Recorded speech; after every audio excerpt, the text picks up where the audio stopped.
Okay, we are live. Did you rock climb up to there and take that photo? Totally. No, it's a stock photo, unfortunately. But I wish I had. Where did I put my thing? Okay, welcome to Typography 101. Hey Grace. So I'm just going to go over a broad range of like what typography is, why it's important to us as web designers, and what are some basic things you can do for setting type on your websites. So real quickly, what is typography? Any suggestions of what you think typography is? You got that Starburst first saying something. Yeah. Aubrey? Styling of letters and numbers. Yeah, that's good. Anyone else?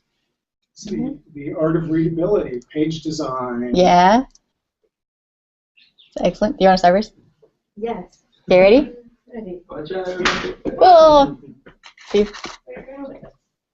Cool. All right. Visual representation of language. Excellent. That's a very good answer. Exactly. So it's not just like picking a typeface and like running with it. The typography, or it's not also just like playing with letters or arranging it. And like hand lettering is kind of a different thing entirely. But typography in general is the whole system of choices that you make when you're setting your type. And these affect the message, tone, and effectiveness of and readability of your text. So in this book here on web typography, Jason Santamaria defines it as a design's voice. So the visual component of the actual text that you have on your website or wherever. And it's generally for us as web designers, it's the first impression that we're giving to our visitors to our website. And in reality, everyone has been practicing typography forever. You just may not know exactly what kind of choices you're making. So, I mean, how does it impact you when you go to a website and you see that it's made up of Comic Sans? It's kind of it's not a great feeling, and you maybe won't take it as seriously as you could. Or if you get to a website and the text is incredibly small, you might want to just like navigate away immediately. Or if it's like a different kind of type, it evokes a different kind of emotion, right? Or it kind of changes the message of what is going on the website. So versus like how it could be, or regular text, like readable text. Oops. So, fact.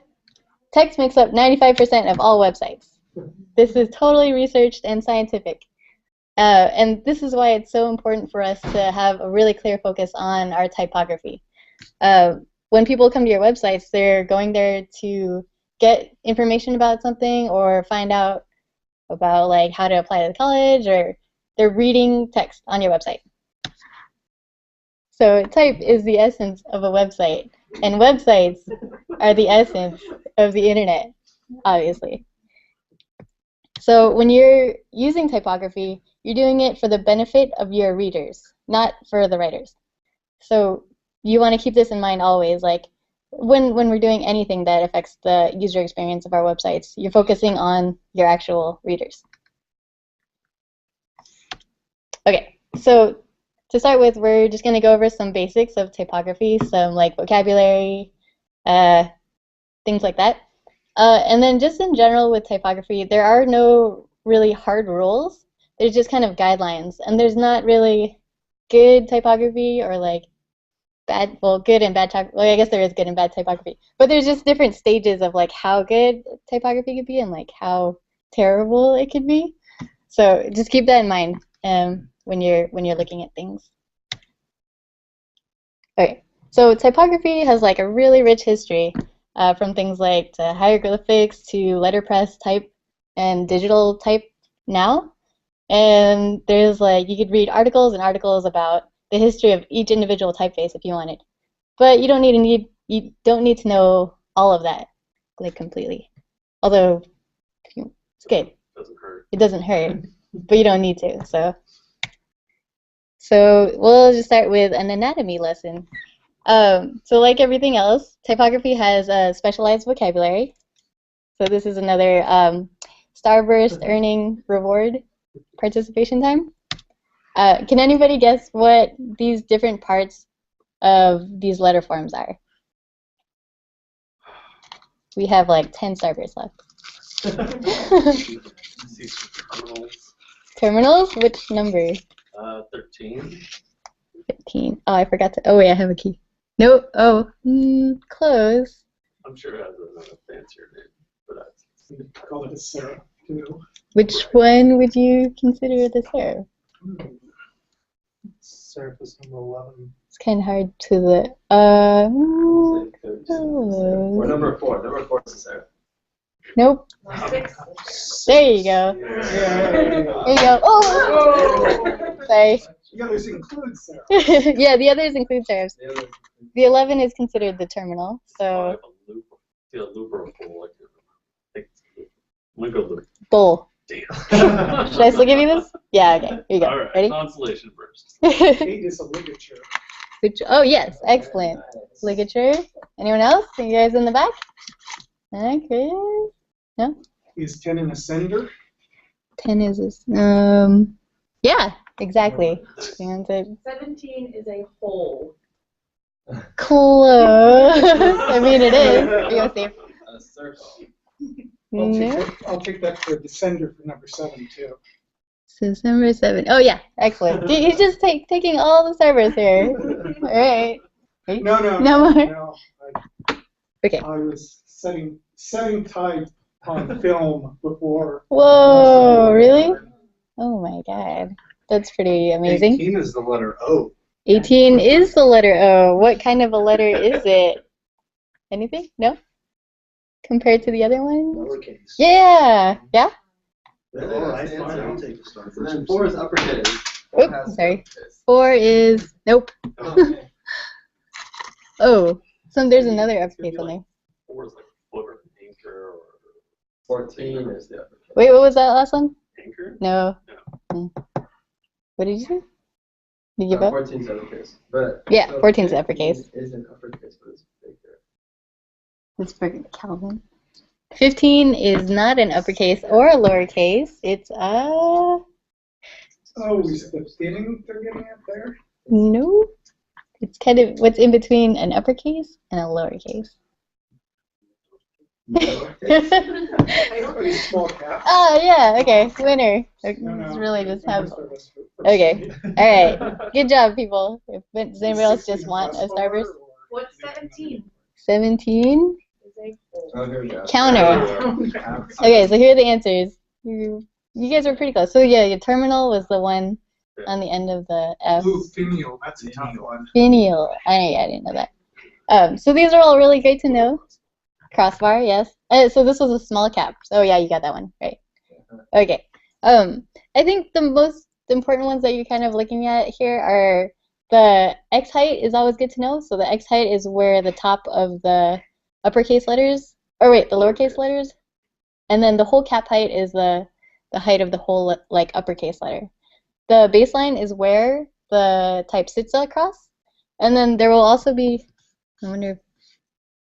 Oh. You can't see it clearly here, but sometimes letters even like curve under the baseline, like the rounded letters often do, like the O's and E's and stuff. And then the other thing that is important to look at when you're evaluating typefaces is the white space. So things like the counter and the bowl, or like the inside of the bowl part.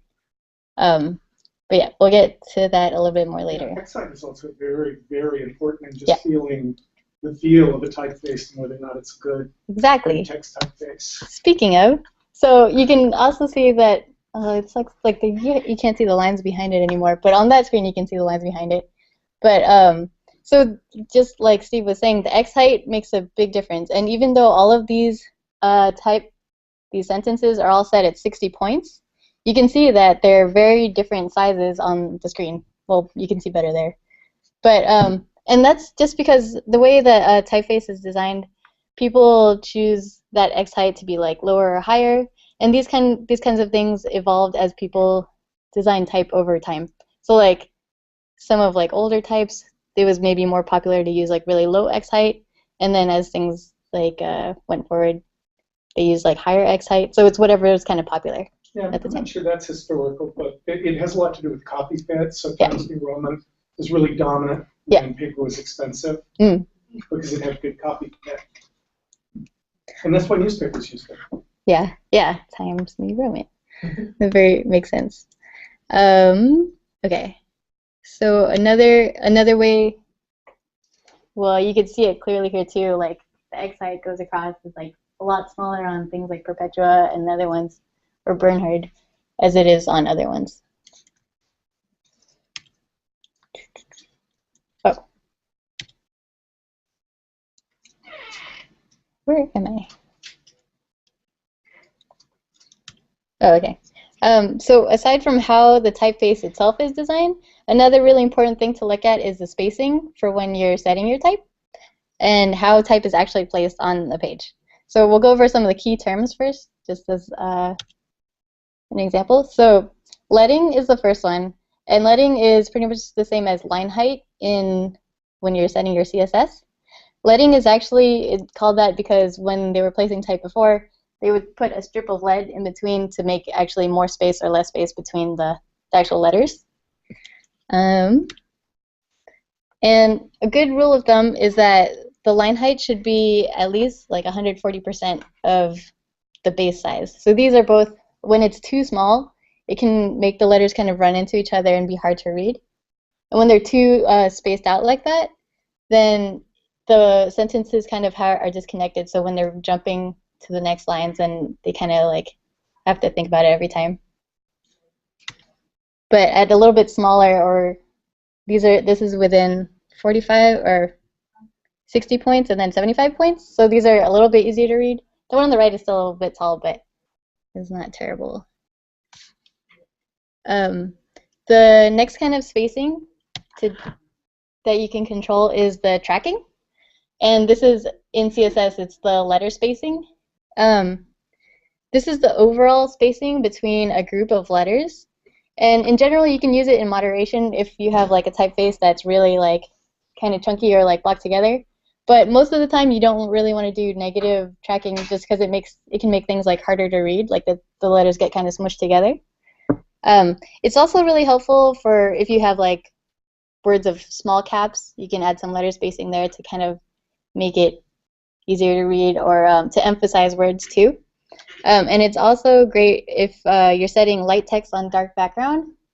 So it helps, like even the zero tracking is like maybe, it's not the best example, but the second one is a little bit clearer here, or the third one rather. Just also trivia, fonts used to come with track kerning tables, especially for display fonts. So as they got larger, the white space would become apparent and it would automatically reduce the tracking to make the optical density appear the same. Oh, crazy. Yeah, I have a lot of trivia. That's awesome. Yeah, maybe we should be giving. Cool. Okay, so the next main type of spacing within typography is controlling the kerning of your typography. So kerning is adjusting the space between two letters specifically. This is an XKCD comic. It's been pretty popular. So does anybody get it? Or do you see the letters that are terribly kerned here? Yeah. Okay. So a lot of typefaces actually adjust for this automatically, but sometimes they don't. And this matters a lot more, especially with display type, like big headlines and things like that.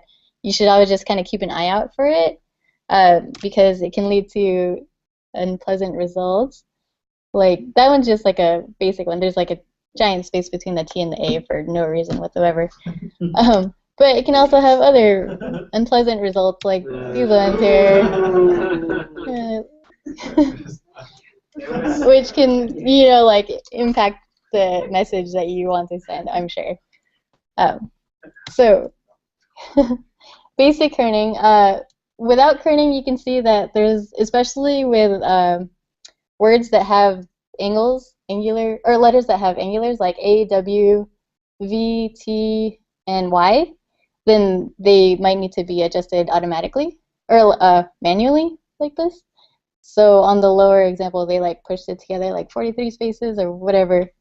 And it's easy to do in like Photoshop or Sketch and things like that. Well, not as easy in Sketch. But yeah, Yeah, nice. it works. Really, at all. Yeah, but in CSS, it's not the easiest to do. Like, there's not really support for it right now. And there's two JavaScript kind of options right now. One's kern.js and the other's lettering.js, but they also, you kind of have to like tweak things. I haven't used it because it just seems like complicated. But that's And there. it's also really hazardous because you may not get the font you think you're going to get. Oh, yeah. So, I mean, when you have to go back to your drop-down list, kerning won't work any longer. That sucks. Yeah. So there's, if you wanted to practice your kerning, there's like an online game called Kern Type. So you go in and like you move things around, and then it'll grade you based on how you move it and stuff like that. So it's pretty funny, and it makes a difference like for some things, especially with those like ads from before, like the butts one and stuff. Yeah. Okay. So all this is great. I mean, it's kind of handy to know these like general things, but what good is it for you actually as web designers? So let's go into some basics on how this can be useful when you're actually applying it to type. So one common thing that people say when they're talking about typography is that bad typography is like really everywhere. You see it everywhere. And that's kind of because good typography, you don't really think about it. Ideally, you don't think about it. You just like reading through your text and like having a great old time reading text, and you don't even have to notice that, oh, this is like really great font and it's like very comfortably set on the page and things like that. But when you get to pages like this one, you can send your visitors turning tail and like running away immediately, just because the type gets like overwhelming and too crazy. Or even like this one is just very amazing. Yeah, probably. But when you set it really well, then it can be easy to see. You can draw your reader's attention to the clear headlines, and then guide them down the page using specific hierarchies, and it's generally a more pleasant experience. Then just a couple other examples. This one was kind of small text, is not that great, but this one's a little bit better. I'm sure you guys have seen Medium, or this is the website called Medium, where people just like write articles, but their typography is like really clean, and like even when you're writing an article on there, it's just the whole experience is just really clean and focused on just typography.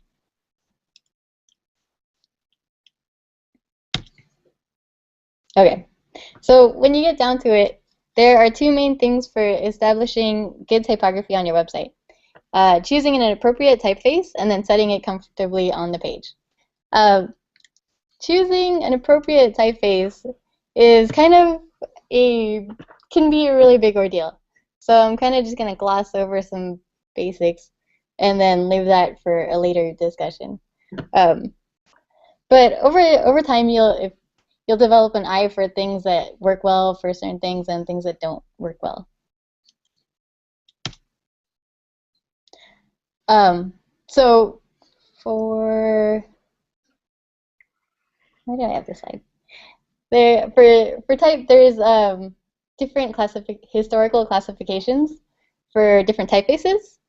And these are the basic ones for serif fonts, which are across the top and the middle one, and then sans serif typefaces across the bottom.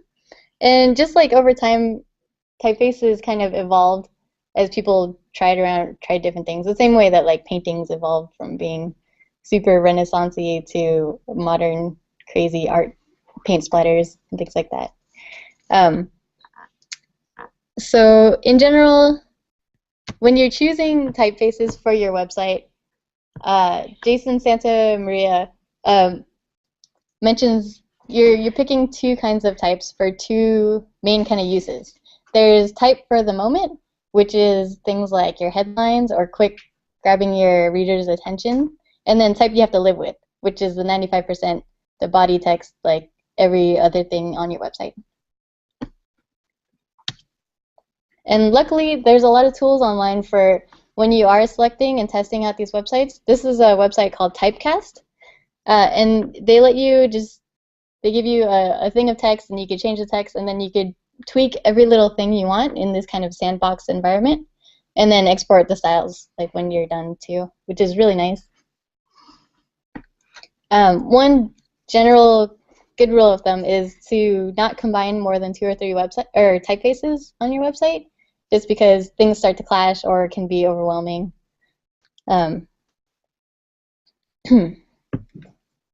So What was that website again? oh, this one is Typecast. There's a couple like that. Yeah, there's a few. But there's also one that Cal found that you can load up your website and then have it swap the font and show you what a different font would be on like your own live website. It was kind of cool. I don't didn't remember the name. can't remember the name. It was one of those links. Yeah. Yeah. Yeah. Okay. So before we get into the actual setting of type, let's take a look at how people read, because this is what they're coming to your website to do, right? So when people read, they have a sentence, and these are all blatantly stolen from that book right there, the red one. They start looking at the left and then move their eyes. They kind of bounce along the top to the right, and then they'll stop at certain points called fixations. And subconsciously, while all of this is happening, your eye is traversing the sentence, but your brain is recognizing these word shapes, and they automatically kind of translate these and process the information in your brain. So you just like automatically know.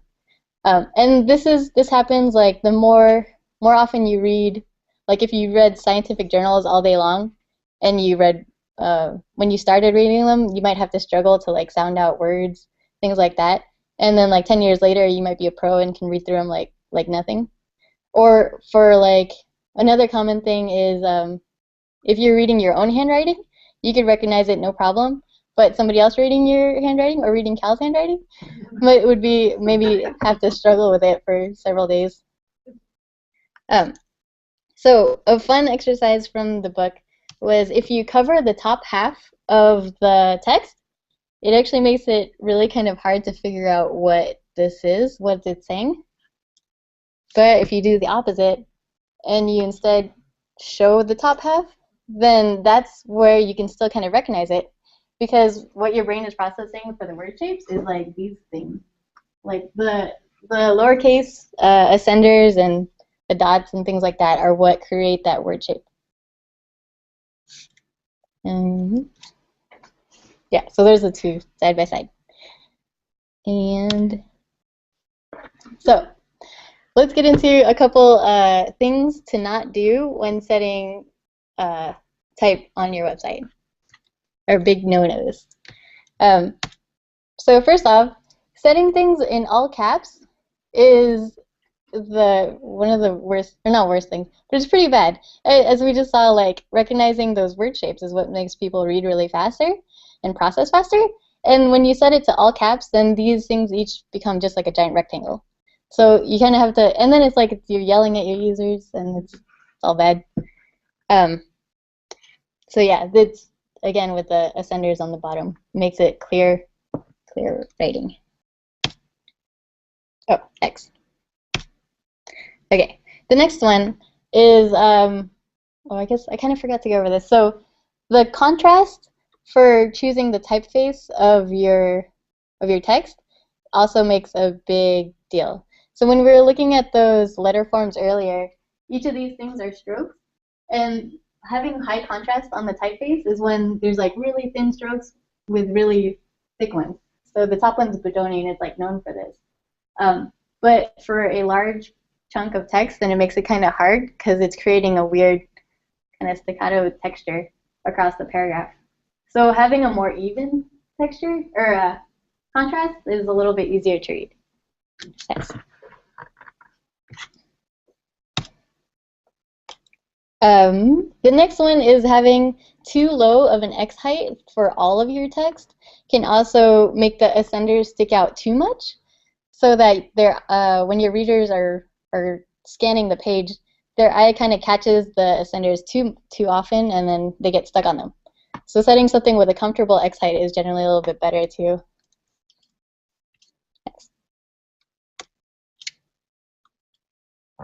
And then, as we mentioned before, setting it really, really small is kind of horrible for your users, because then they're gonna have to like put their screen right up in their face and like be straining to read the actual text on your website. So a good rule of thumb for websites is, or for body text, is at least 15 to 25 pixels. The bottom one I think is 25. But it also depends on what typeface you choose. So set it according to actually like go to your website and read it and then see if you can do it, and then your user should be able to also.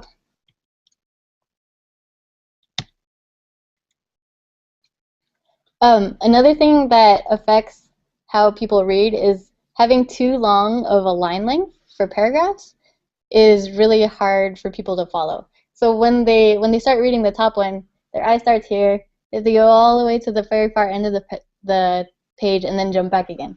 And it's like kind of, if you're turning your user's head, then that's probably a bad thing. They should be able to just scan it with their eyes really quickly. So the rule of thumb for this one is 45 to 75 characters per line.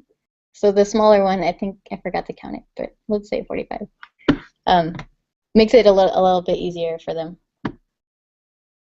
The other thing with this is that to make sure that your paragraphs don't run too close to the page edges or to up against an image or something else, just because having like a really tight margin kind of crowds the text also. Same kind of problems. Oops. Cool. So some general resources for you to look at a later point.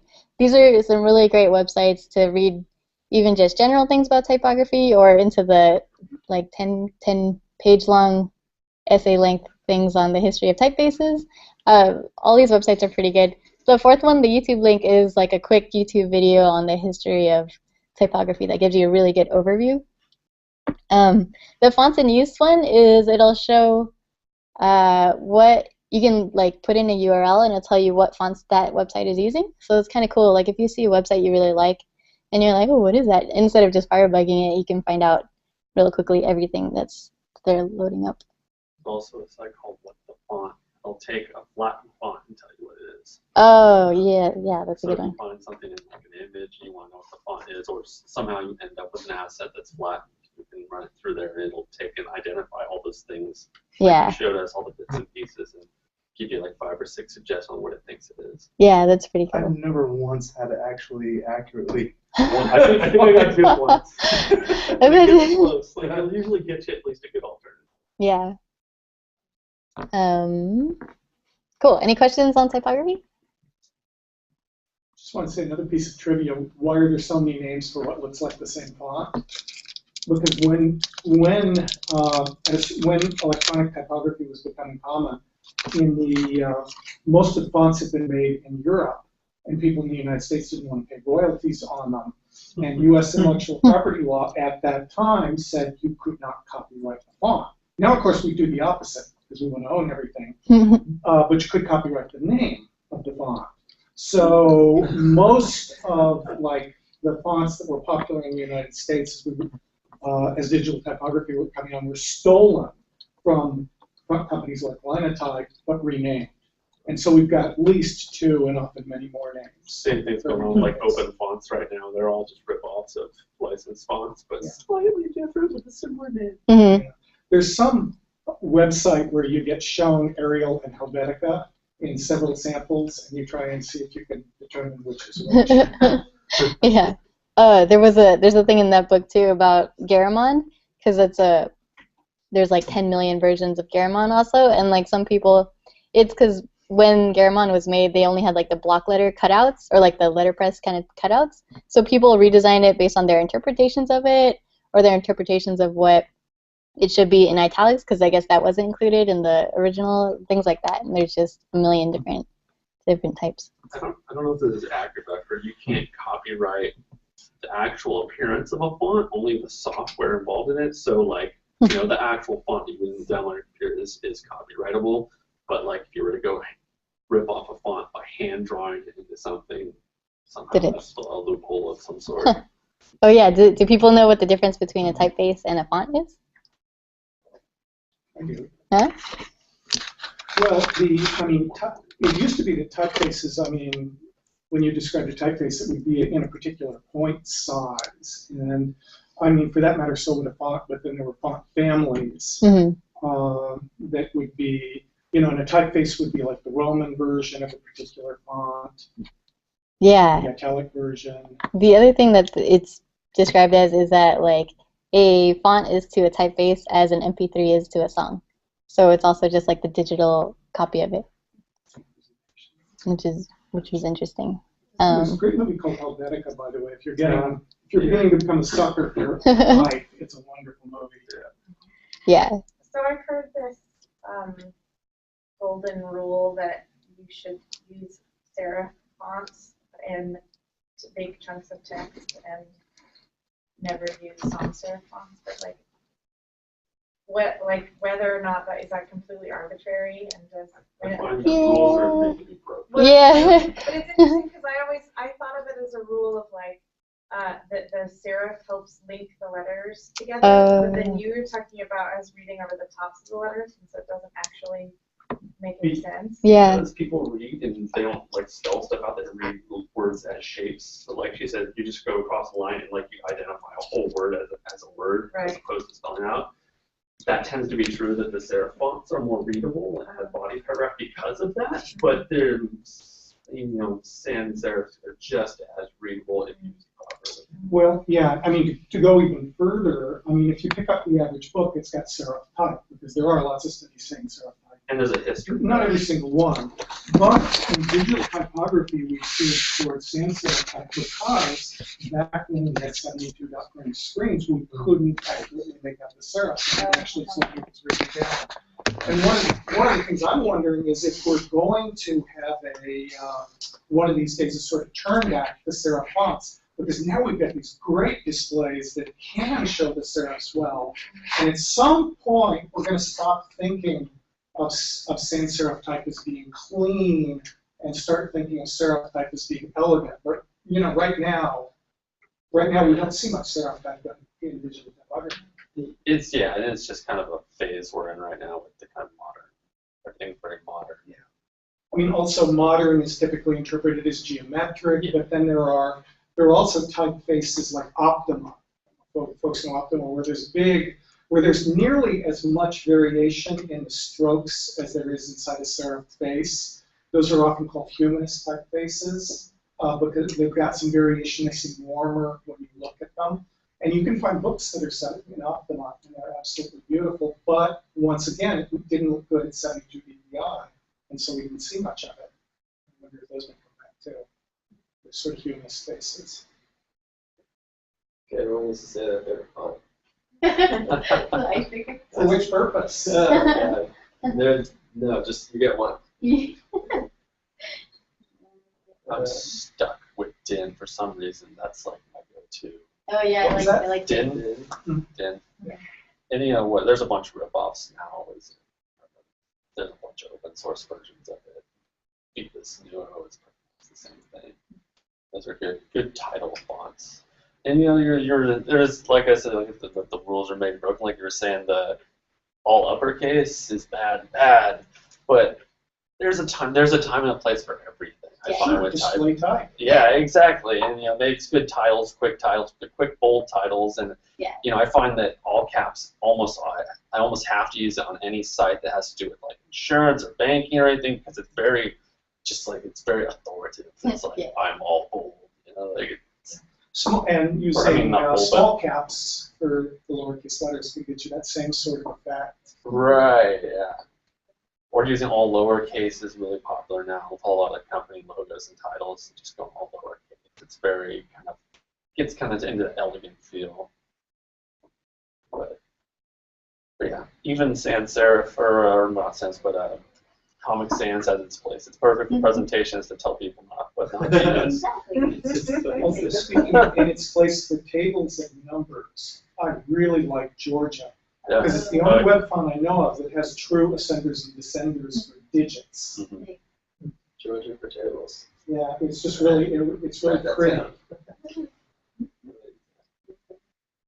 Yeah, and when we were discussing like at the very start about what typography is, I'd even go as far as to argue that type should be readable. I mean, there's a time and a place to like use unreadable font and pushing. There's a lot of typographers pushing the bounds of what is readable and what isn't readable. And you know, how you kind of covered up half of the letters in that one slide.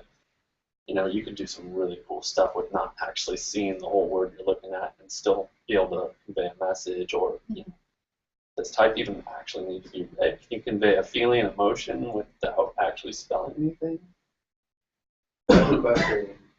When do you choose the font on a design project?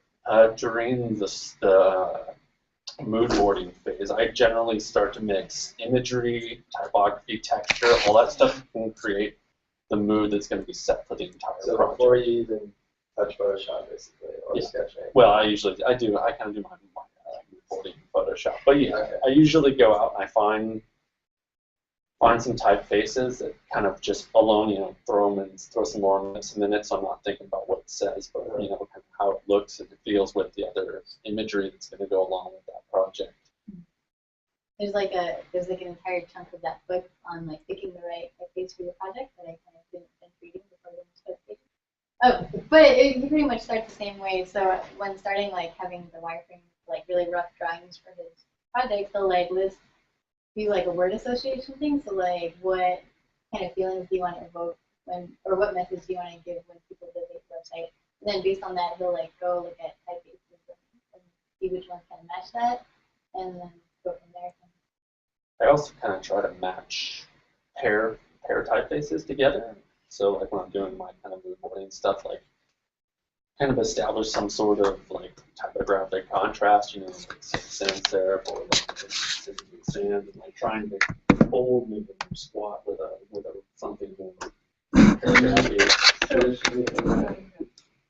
Well, I was gonna say, so yeah, how do you make decisions based on specific most intuitive of what you can put together, or do you match Excite with Excite, or you have what's your system that Speaking of, There's some good there's sites that have so yeah, we just saw this the other day. combinators. Yeah. Sometimes font pairs, and I'll go through a couple hundred of them, and you give me ideas to set up other fonts. Those fonts, something that has those fonts, and more as types of fonts. So like right now, I really kind of like to pair like a tall, like something like doing reviews, a tall kind of all caps sort of type with something that's kind of squat or a wider font underneath it. Like that. So I started to create those types of font pairs that I think make sense or traditionally have looked nice, and then I find when you just constantly like sort of typeface come on, and I kind of when a new one comes out, I kind of put it into one of those categories immediately. So that when I'm going to create a new project, I kind of say, all right, cool, that's similar to those font pairs I've used before. To be honest, to begin with, rip stuff off. That's how I got started with just buying stuff that someone else did that looks good because obviously they have more experience. Rip it off, and eventually they understand why they did that, and you'll be able to kind of do that. So, a whole lot of stealing. Right, it's like at a certain point, once you get sensitive to this stuff, you may be reading and you may realize that somebody chose a display base to go with a body type because they liked the particular letter in the body type and they loved the elegance of the curve. And it just happened that that same curve was in the display base. So there's a lot of websites also to practice this whole pairing thing. This one's called Type Connection. It is a typographic dating game. So kind of deciding which ones go well with other certain things. Yeah, and then also there are associations that come with them, like stone sand on the end has got a sort of lithographic effect to it, which gives a feeling of ancientness. I mean, not necessarily, but you might be making a statement on that. Archer looks like someone drew it with a pen, which would communicate informality. Yeah, Like there's, I can't remember where I read it now, but there's things that Century are. used to be used in school books, not any longer, but that was what it was initially designed for. So it has, it's a very, we've drawn that association over time. Garriman was in all the Apple ads for a long time. Okay. Oh, the other thing that I wanted to show, but I forgot. So TypeKit has been releasing these kind of practice lessons on their website. These are pretty awesome. They talk about what is good also for picking body text for your website, and they give you like things to kind of test the examples even, which are really fun. And then you can go through and choose different fonts to load it up with, and then test those. And it tells you down at the bottom. It gives you like, why is this good? Why is this not good? And then gives you other things to compare it against. So this is pretty awesome. Like this one's for texture of the page and stuff like that. Oh, I'll put this link out. I'll send it with the email later. Yeah.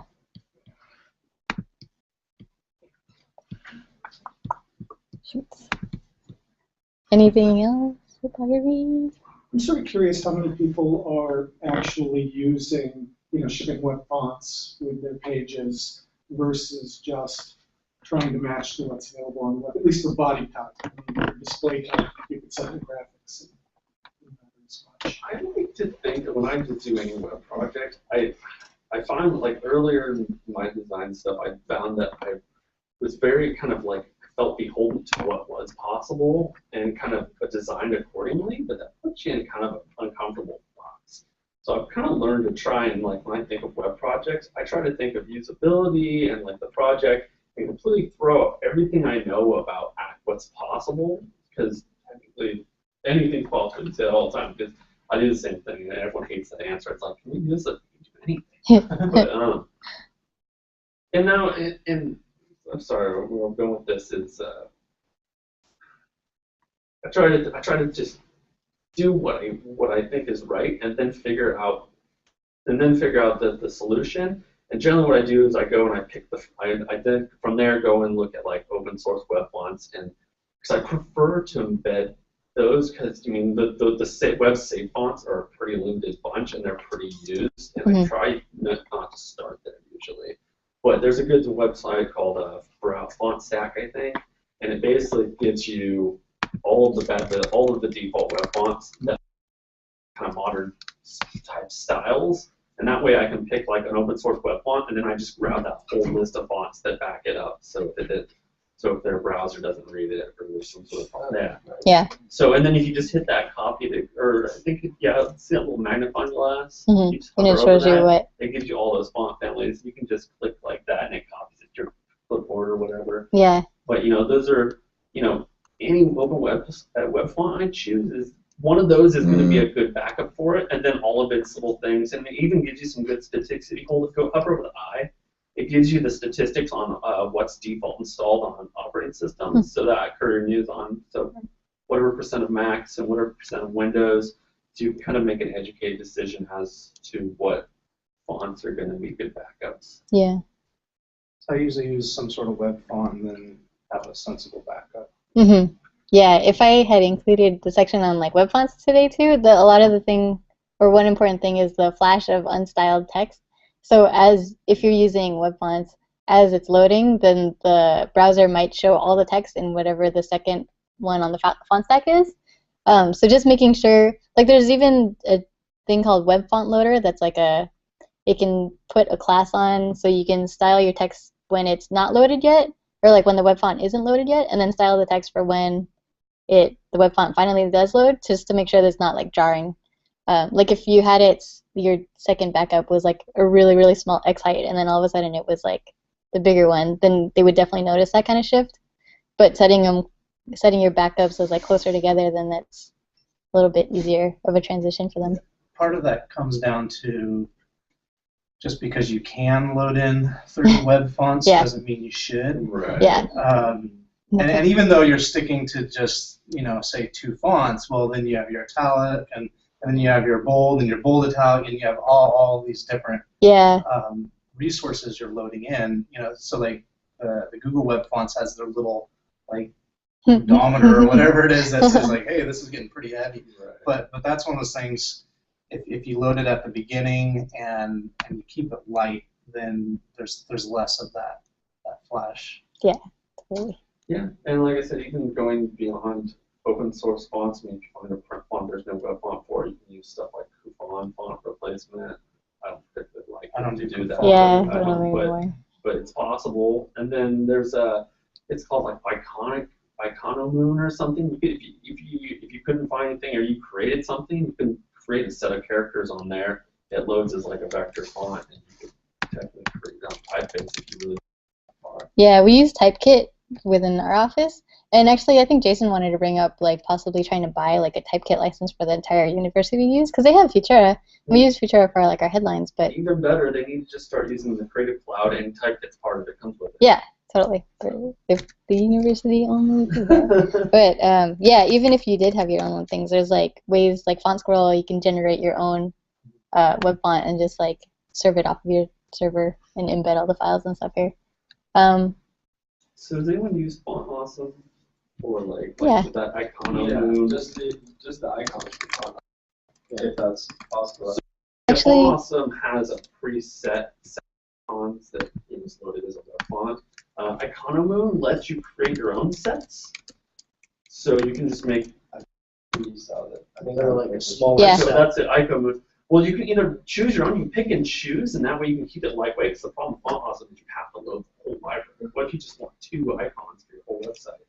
Iconomoon will let you just basically create an open source web font that's just 2 icons. You can pick and choose everything, and then I think you have to pay for the service to create your own, but you can create in Illustrator all your own icons and use that to render them out as a font, and then you can get some really custom icon libraries. Yeah.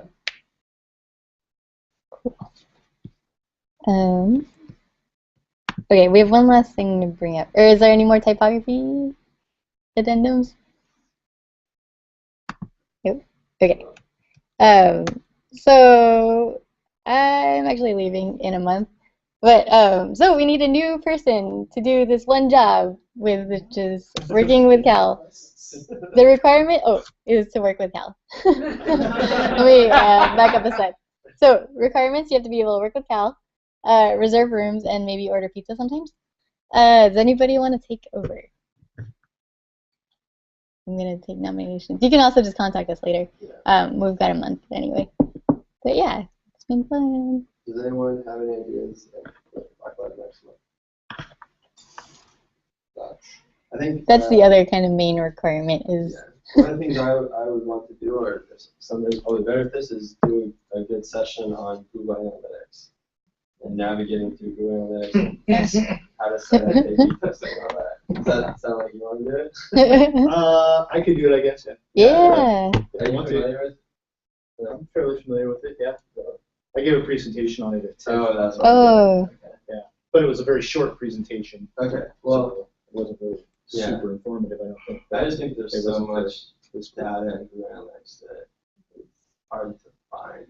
At least I've found that out, because there's so much stuff in there. And that, so I think that would be something important to talk about. Yeah. We also have when we first restarted the club, there were a bunch of people who signed up were like, I would like to talk about this. And then they just never followed up after that. So if people want to hound them to do future presentations, it's definitely an option. Yeah. Cool. Okay. Thanks, guys. Where are you going? Oh, this startup in South San Francisco called Council. Yeah, it was kind of random. Yeah. We will miss you. I know. No more clone too, which is crazy. Also, can you? And this has a cool font, cool type, by the way. 2014.badcamp.net. If you're at all interested in Drupal, if you're. Oh, nice. This is awesome font. This is Bay Area Drupal Camp. It's coming up in November. You can register now. The registration also for what they call what are called summits, and there's actually a higher ed summit that happens at this as well, and you can sign up for that summit. Sean DeArmond, our boss over in the web development group, and and IT is one of the organizers. They actually paid for that font. Nice. And then there's also there are 2 training days that happen. So this happens Thursday through Sunday. Saturday and Sunday are regular sessions all day long. If you want to learn anything about Drupal, if you're just brand new to Drupal, you're more than welcome, and you will learn a lot. On Thursday and Friday, there's not only the summits, but there are also training days on those days, where they have all-day training sessions. They are free. It's free to attend this, it's happening at the Palace of Fine Arts, which is pretty cool. Yeah. And the training sessions, if you go to DrupalCon, a lot of these same training sessions cost $450, but they are free at Badcamp. And it happens just right in our backyard. So check it out. Cool. Awesome. This is over with. Yeah. And it was awesome. Actually, other events coming up. There's an Ansible one-day conference in San Francisco this month. I'm coming to know. Is anybody else thinking about that? Oh, wait. Ansible? Yeah. Was that the right page? Oh. Real Ansible Fest. Cool. What's Ansible? Yeah, it is Ansible. It's a server provision. Is it tool. Chain? Is this another marquee? Puppet or Okay. Chef, Minion Salt. Cool. Awesome.